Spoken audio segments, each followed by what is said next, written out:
obunachilarimiz, kanalimiz a'zolari, mana bugun darvozamiz tayyor bo'ldi. Bu darvozamiz eniga 4 metr, balandligi 377 razmerda bo'lgan. 1 kvadrat metri 650 ming so'mdan tushdi. Dastavkalarimiz vodiy bo'ylab dastavkalarimiz tekin. Vohali shaharda Toshkent telefonga endi bitta narxlar ko'rsatiladi. Oddiy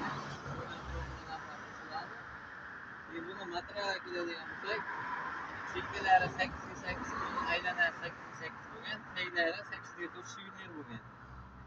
Yana 4 metrlik hisobiga tepasini 8 ga 4 qo'yganmiz. 8 ga 8 degan, 8 ga 4 bo'ladi. Bu avvalgi material, chirimaydigan, sinmaydigan material bu. Ko'pchilik so'rashadi, sinadimi, keyinchalik deyishadi. Yo'q, bu sinmaydi lekin. Mana shumi. Kimga shunday xizmatlar kerak bo'lsa, aloqaga chiqib olsa bemalol O'zbekiston bilan